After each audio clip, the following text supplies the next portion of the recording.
Narcolepsy is a neurological sleep disorder that affects the sleep-wake cycle. It's mainly characterized by excessive daytime sleepiness. It is more common in males and typically shows two peak ages, one around 15 years old and another around 35. Narcolepsy is classified according to its cause as either primary or secondary. Primary narcolepsy has two types, type 1 and type 2.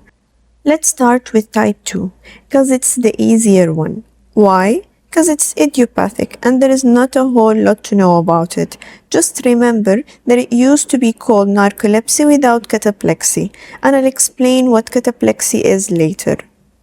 Narcolepsy type 1 is caused by the loss of neurons on the lateral hypothalamus. These are the neurons responsible for producing neurotransmitters called hypocretin 1 and hypocretin 2, also known as orexin A and orexin B. These neurotransmitters promote wakefulness and suppress REM sleep at inappropriate times. So here is the chain. No neurons in the lateral hypothalamus, no hypocretin. No hypocretin, no wakefulness. Now, why does this neuron loss happen in the first place? It is believed to be a combination of genetic plus environmental factors. Why did I say plus? Because having a genetic factor alone usually isn't enough to cause narcolepsy. When I say genetic, I'm referring to its association with this gene. And I wrote date of birth June the 2nd to help you memorize it. Anyways, as we said, genetic alone is not enough to cause narcolepsy.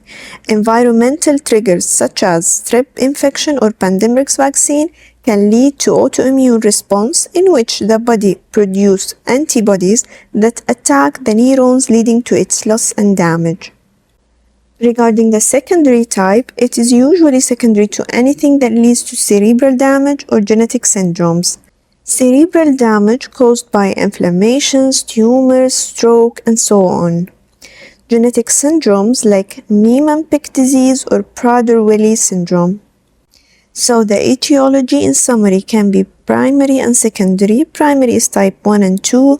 Type 1 is narcolepsy with cataplexy caused by loss of neurons that release hypocretin due to both genetic and environmental factors.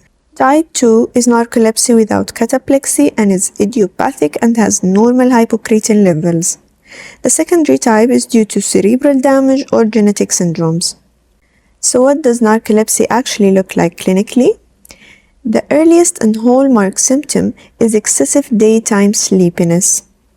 Patients can suddenly fall asleep during the day, even in awkward or dangerous situations like driving.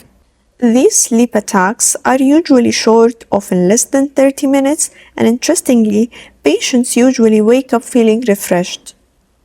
Another classic feature is cataplexy, which is a sudden loss of muscle tone triggered by strong emotions like laughter, anger, or even crying.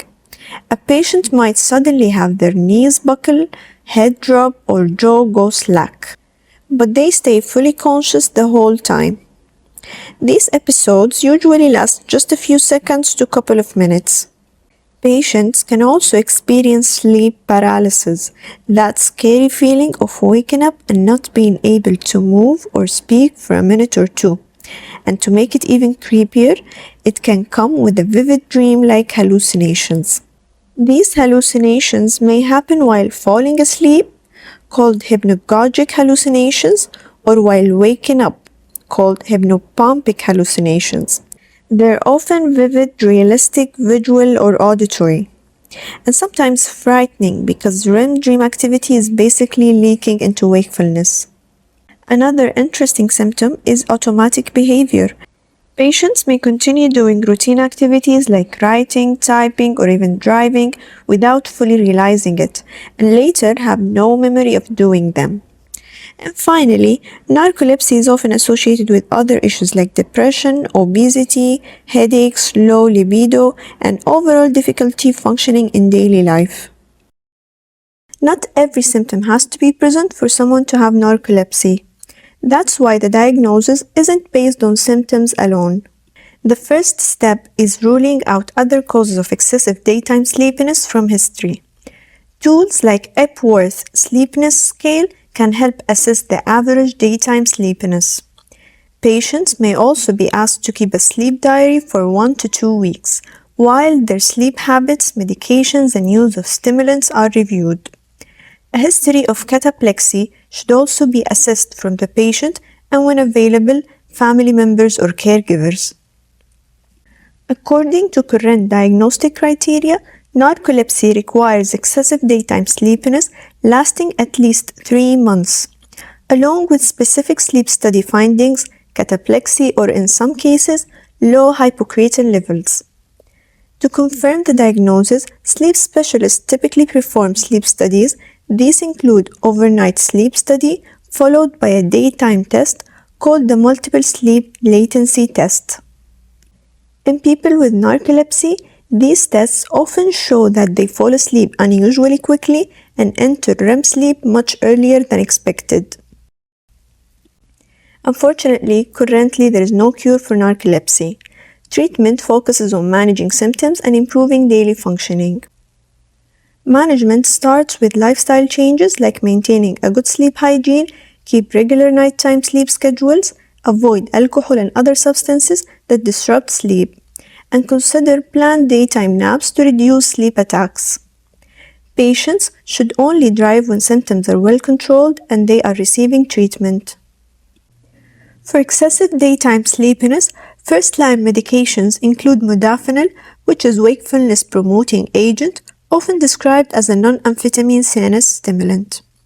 Solriamfetol, which is another CNS stimulant that is DNRI. Pitolisant and nighttime sodium oxybate.